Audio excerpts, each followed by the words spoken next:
नमस्कार, Amar Ujala the bonus में आपका बहुत-बहुत स्वागत है। मैं हूं हर्ष शर्मा। इस वक्त निवेशकों के मन में एक सवाल है। सवाल ये है कि हमारा पोर्टफोलियो आखिर आगे बढ़ क्यों नहीं रहा?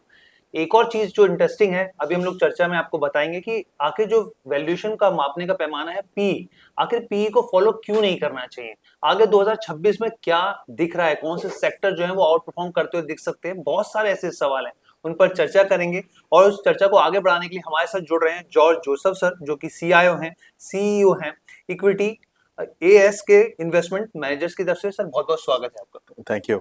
सर सबसे पहला मेरा सवाल आपसे ये है कि ये हमारे दर्शकों को समझाइए कि इस समय हम किस मार्केट साइकिल में खड़े हैं। आप देखा जाएगा तो पिछले 5 साल में inflation protection is the major theme, right?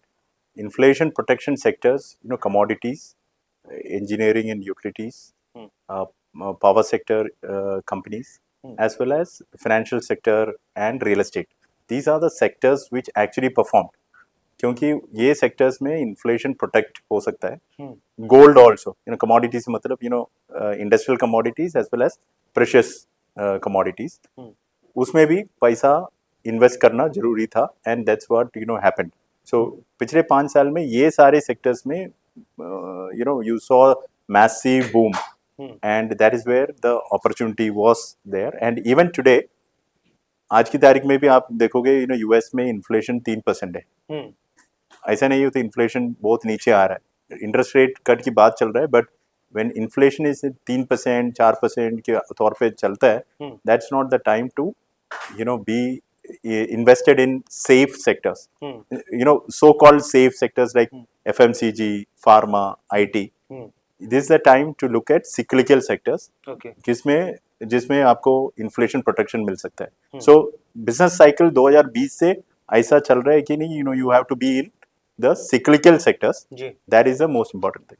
Sir लेकिन सिक्लिकल सेक्टर के लिए तो कहा जाता है कि काफी ज्यादा सरकार की नीतियों पर, कई तरह की सिचुएशन पर, जियोपॉलिटिकल इश्यूज के ऊपर काफी ज्यादा ये डिपेंडेंट होते हैं. तो फिर ऐसे में इस पे बैट लगा इतना कितना ही समझदारी वाला फैसला हो सकता है? ऐसे समय में आपको ये समझना है कि जो भी इंटरेस्ट रेट सेंसिटिव सेक्टर्स है, उसमें काफी सारे अट्रैक्टिव वैल्यूएशन अपॉर्चुनिटी आज की तारीख में मिल रहा है. लाइक से प्राइवेट बैंक्स फॉर एग्जांपल, पिछले 5 साल में किधर भी नहीं किया, right? Large private banks are available. 5 साल का नीचे का वैल्यूएशन में मिल रहा है. So this is the time to look at private banks. और आप ये नया आईपीओज आ रहे हैं, और जो भी the space like EMS, which is looking, people are all flocking into those sectors, but वो sectors में actually valuation का comfort नहीं है. That's where you have to look at margin of safety कौन से sectors में है, valuation सस्ता कौन से sectors में, वो sectors में आपको निवेश करना important है. ठीक है सर, आपने ये तो बताया कि जहाँ पर वैल्यूएशन जहाँ तक बेहतर हो सकती है उस सेक्टर्स को देखना चाहिए. लेकिन अगर मैं बीएफएसआई की बात करूँ यहाँ पर सर, पिछले कई समय में लगातार मैं देख रहा हूँ कंपनीज के जो रिजल्ट्स आ रहे हैं यहाँ पे, खासतौर पे बैंकिंग की अगर हम लोग बात करें तो सर चाहे हम आरओए देख लें, चाहे हम आरओई देख लें, काफी बेहतर स्थिति दिखती है. आपको क्या मानना है 2026 में ये बीएफएसआई सेक्टर आगे भी चलते हुए निवेशकों को एक अच्छा रिटर्न दे सकता है? इसकी क्या संभावना आपको दिखती है? पिछले 5 साल में बीएफएसआई सेक्टर में one of the important factor ये था कि नॉन परफॉर्मिंग एसेट्स पीक हुआ करता था 2018 में. उधर से वो तो नीचे आना शुरू हो गया. दैट्स व्हाई पीएसयू बैंक्स, जिसमें ज्यादा एनपीए थे, वो सारे इम्प्रूव होना शुरू हो गया. So PSU banks give massive returns in the last 5 years. And also private banks which had the maximum NPA, वो भी अच्छी तरह से परफॉर्म किया. बट अगले 5 साल के व्यू देखेंगे तो most likely credit growth is the most important play. Credit growth, credit growth beneficiaries जो कंपनीज होंगे, private banks for example, large private banks, वो सारे बहुत अच्छा वैल्यूएशन में भी मिल रहा है, एंड क्रेडिट ग्रोथ उसमें अच्छा खासा तो असर दिखाई देगा. And therefore you have to invest into private banks for the next 5 years. Probably private banks might be much better play than a PSU bank. The entire financial services sector I am very bullish, but private banks looks more promising. जी, क्योंकि sir आप valuation की बात कर रहे हैं, पिछले मतलब मैं 20 साल का, बल्कि कहूँ मैं कि कई सालों का ट्रैक रिकॉर्ड उठा के देख रहा था. जब हम लोग पीई की बात करते तो लगभग हम लोग 8-9 सालों में बिल्कुल उसी पी, अगर मैं निफ्टी 50 की बात करूं, उसी लेवल पर आके खड़े हो जाते हैं। आज से 10 साल पहले भी देखें 22 के पी के आसपास थे, अभी हम लोग देखें 21 के पी के आसपास है सर। लेकिन आपका यहाँ पे तर्क है कि पी को नहीं देखना चाहिए, अगर आपको वैल्यूएशन को देखना है तो कुछ और पैरामीटर है सर, वो कौन से parameter? So price to earnings का प्रॉब्लम ये होता है कि हमेशा अर्निंग्स के ऊपर आपका वैल्यूएशन चलता है। अर्निंग्स हर क्वार्टर में आता है, हर साल में आता है, एंड प्राइस टू अर्निंग्स हमेशा हाईली वॉलेटाइल होता है, राइट। सो आपको अर्निंग्स काफी नीचे के तौर पे अर्निंग्स चल रहे हैं सेक्टर्स का, तभी आपको प्राइस टू अर्निंग्स महंगा ही दिखेगा। सो बट मतलब है कि नहीं महंगा वैल्यूएशन हो गया। सो सेक्टर्स से फॉर एग्जांपल कंस्ट्रक्शन कंपनीज और रियल एस्टेट कंपनीज और स्टील कंपनीज, वो कंपनीज में ये होता है कि व्हेन द वैल्यूएशन अर्निंग्स नहीं है एंड वैल्यूएशन बहुत सस्ता हो जाता है, प्राइस टू बुक में देखा जाएगा तो आपको अच्छी तरह से पकड़ सकता है। अर्निंग्स तो जीरो हो सकता है, अर्निंग्स नेगेटिव भी हो सकते हैं ये सेक्टर्स में। आपको प्राइस टू अर्निंग्स नेगेटिव मतलब कुछ समझ में नहीं आएगा क्या करना है, राइट। सो जो सेक्टर्स हाईली सिक्लिकल है, प्राइस टू अर्निंग्स से मतलब नहीं है। Price to book is a better valuation metric, because book value जल्दी चेंज नहीं होता है, लेस वॉलेटाइल है, इसलिए तो प्राइस टू बुक वैल्यूएशन के ऊपर। इसलिए तो if you see banks generally which is almost 40% of the index, Nifty 50 index. Financials are part of 40% of the index, which is generally looked at in price to book basis. So if you look at manufacturing companies, private banks, financials, and also you look at commodity companies, खास तौर पे price to book में देखेगा तो better रहेगा। Sir price to book की आप बात कर रहे हैं, लेकिन मेरे मन में सवाल है, चाहे मोनोपोली स्टॉक की बात कर लीजिए, चाहे ड्यूओपोली स्टॉक्स की बात कर लीजिए सर, वहां पे जो है साफ तौर पे प्राइस टू बुक बेहतर स्थिति में दिखती है। तो उस हिसाब से किस तरीके से यहाँ पर अगर हमें क्लैरिटी चाहिए हो या फिर हमें क्या फिल्टर लगाना हो, तो उसको कैसे देखना चाहिए? सो डुओपोली कंपनीज से for example like take example of telecom जी, दो ही कंपनी अच्छी तरह से प्रॉफिट बनाता है जी, एंड बिजनेस मॉडल भी चेंज हो गया। ऐसा नहीं है एक ही वैल्यूएशन मेट्रिक से हम लोग सारे जिंदगी जी सकते हैं, बट जे telecom companies generally EV EBITDA में देख सकता है, but nevertheless price to book valuation में भी आप उनका साइकिल पकड़ने की कोशिश करता है, आपको अच्छी तरह से पकड़ सकता है जी।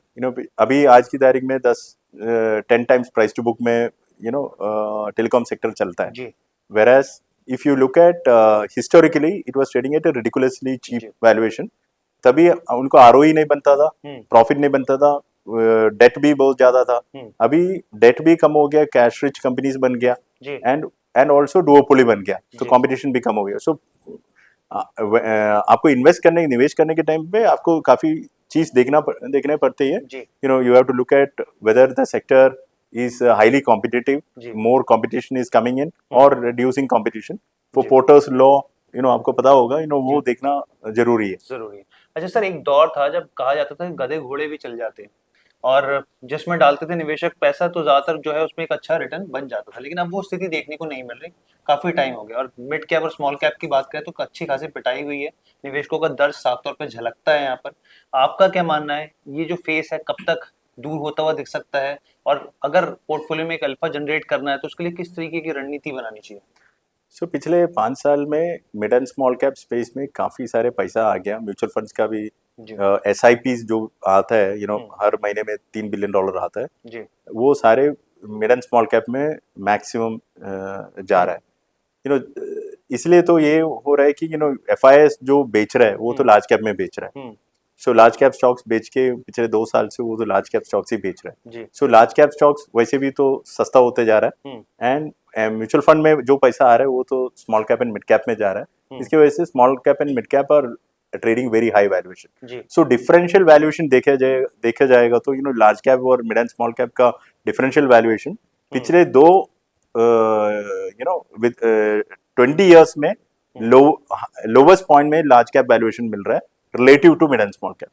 So ये मौका तो छोड़ना नहीं चाहिए, and this is the time to look at large cap as a space very very carefully.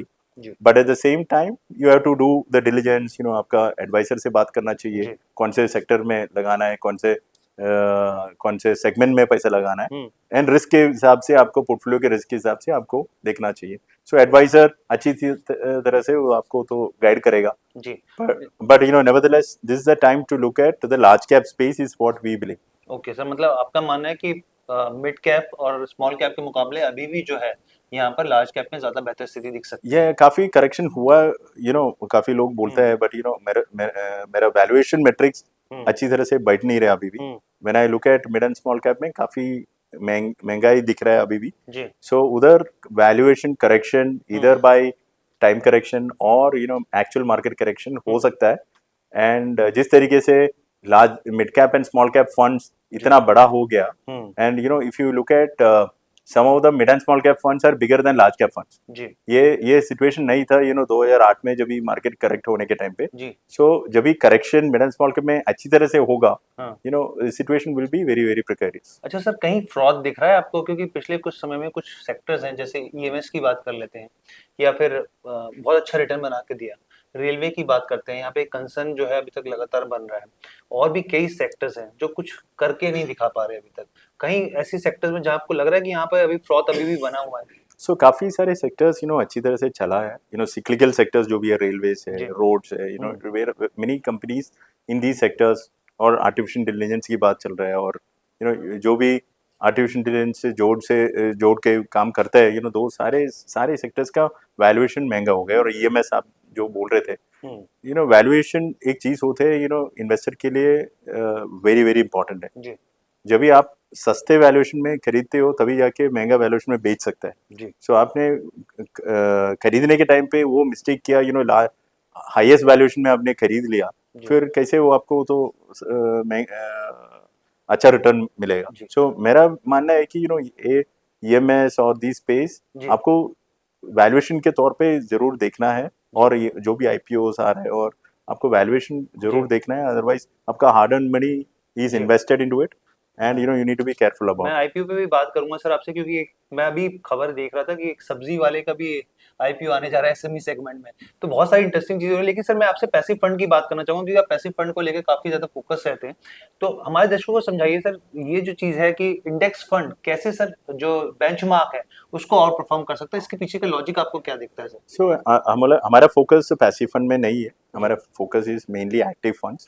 Ask investment managers के तौर पे हम लोग एक्टिव फंड्स देखते हैं, and very strong active focus managers हैं. बिकॉज इंडिया देखेंगे तो अभी भी it is not a matured market. Is a alpha generating opportunity बहुत ज्यादा दिखता है हमको. अगले 20 साल में इंडिया ग्रो करते रहेंगे, एंड अपॉर्चुनिटी तो रहेंगे. वो अपॉर्चुनिटी हमको अच्छी तरह से यूटिलाइज करना चाहिए. Concentration and personalization is ASK PMS is all about. And if you look at opportunity in creating alpha, we see big opportunity identifying cycles. Because पिछले 35 साल से मैं मार्केट में हूँ. what I learned is that you have to identify decadal cycles. हर 10 साल में cycles बदल रहा है. राइट, पिछले 2010 से 2020 तक कंजम्पशन साइकिल चल रहा था. 2020 से अभी infra, cap goods and in engineering, वो साइकिल चल रहा है, एंड वो साइकिल और आगे बढ़ेगा. एंड उधर डिफेंस स्टॉक्स अच्छा चला, बट आगे जाके आपको अच्छा सिक्लिकल सेक्टर रैली मिलेगा. So we are in a situation where cyclical rally is the game, and वो 2020 से वो साइकिल चालू हो गया, एंड वो हमको पकड़ना है. अभी भी वही ट्रेन में बैठना है. अच्छा सर, क्योंकि आपने कंजम्पशन की बात करी, हालांकि क्योंकि आप जैसे बातें कर रहे हो, सवाल बहुत सारे निकल रहे हैं. सर हम लोग ने फरवरी में देखा कि सरकार की तरफ से टैक्स रियायत दी गई, जीएसटी की छूट मिली हमें. उसके बाद सर ब्याज दरों में कटौती हुई. आखिर सर कंजम्पशन जो थीम है, आपका मानना है, क्योंकि अभी तक बहुत ज्यादा कुछ देखने को मिला नहीं रिटर्न के हिसाब से, आपके हिसाब से क्या कंजम्पशन जो थीम है वो अभी आने वाले दिनों में एक बेहतर स्थिति दिखा सकती है? आपका क्या मानना है यहाँ पर? जो आप जो बोल रहे हैं तो सही है. एक्चुअली थोड़ा बहुत असर ऑटो स्टॉक्स में आपने देखने को मिला, बिकॉज ऑटो सेक्टर खास तौर पे अच्छी तरह से वो रेवेन्यू भी फेस्टिव सीजन में भी अच्छा रेवेन्यू निकाला, एंड ऑल्सो मार्जिन्स भी बढ़ना शुरू हो गया, एंड ग्रोथ आउटलुक भी बहुत अच्छा बेहतर दिख रहा है actually. So auto sector and some consumer discretionary names, जी उसमें क्लियरली असर दिख रहा है जीएसटी का कटौती की वजह से. जी but if you look at consumption pure staples, consumer staple sector, जी उधर वैल्यूएशन अभी भी महंगा है. जी. उधर जितना भी गवर्नमेंट करोगे आप खाना पीना तो इतना जल्दी तो आप इंक्रीज नहीं करोगे. जी बिल्कुल. लाइक ऑटो सेक्टर में लाइक से फॉर एग्जांपल 8th पे कमीशन का भी माहौल चल रहा है. जी जीएसटी कट हो गया, जी. इंटरेस्ट रेट कट हो गया, वो सारे आपको ये कंजम्पशन कंज्यूमर डिस्क्रिशनरी थीम्स में जी actually there are like auto sector and other sectors जी which are beneficiaries which should be looked at very carefully. उधर तो असर तो दिखना शुरू हो गया एक्चुअली. अच्छा सर, क्योंकि आईपीओ की हम लोग बात कर रहे हैं, पिछले कुछ समय में अगर हम लोग ट्रैक रिकॉर्ड उठाकर देखें सर, बहुत सारे नए जमाने की कंपनियां भी आई. इसमें मैं नाम स्पेसिफिक ना जाऊं, लेकिन फिर भी अपने दर्शकों को, जैसे हम लोग देख रहे हैं ग्रो है या फिर दूसरी और कंपनियां हैं यहाँ पर, अर्बन कंपनी है यहाँ पे सर. बहुत मतलब नॉट बी स्पेसिफिक, बहुत सारी ऐसी भी कंपनियां रही इसके अलावा भी जो उनका पिछले 2-3 सालों से सर वो लॉस मेकिंग कंपनी रही, लेकिन जैसे ही यहाँ पर कंपनी आईपीओ लेकर आई तो उसके 1 साल में हमने देखा कि वो पॉजिटिव होती हुई दिखी. और दूसरे एसएमई आईपीओ को भी हम लोग लगातार ट्रैक कर रहे हैं सब चीजों को लेके. आपका क्या मानना है कि जिस तरीके से आईपीओ की बाढ़ आ रही है, ऐसे में निवेशकों के लिए मौका, या फिर उनको रुकना चाहिए, ठहरना चाहिए, वेट करना चाहिए और फिर आगे बढ़ना चाहिए? आपको वो तो गोल्ड भी खरीदना है, जी राइट प्राइस में खरीदना जरूरी जी है. अदरवाइज गोल्ड में भी आपको नुकसान हो सकता है. जी राइट. सो आईपीओ में भी प्रमोटर्स कंपनीज आईपीओ में लेके आ रहा है. जी आपको तो जरूर देखना है वैल्यूएशन क्या है. जी आपका हार्ड एंड मनी लगाने वाला है, तो राइट प्राइस है क्या, राइट वैल्यूएशन है क्या, वो तो इम्पोर्टेंट चीज जी. होती है. तभी आगे रिटर्न बनेगा. ठीक. बहुत सारे आईपीओस आए हैं, बहुत सारे अच्छे आईपीओस भी है, बट वो एनालाइज करना जरूरी है. एंड उधर that's where professional fund managers like us, हमारा टीम बड़ा रिसर्च टीम है, हमारा हेड ऑफ रिसर्च है, all those experienced people will be able to analyze it better. आप खुद इन्वेस्ट करने के लिए जाएगा, आपको ये सब मिस्टेक होने के चांसेस बहुत ज़्यादा है. जी बिकॉज खास तौर पे बहुत सारे एडवर्टाइजमेंट्स आपको देखने को मिल रहा है, और आपको जो भी एडवाइस फ्रेंड से मिल रहा है और टिप्स मिल रहा है, वो सारे तो सही होने की ज़रूरत ही नहीं है.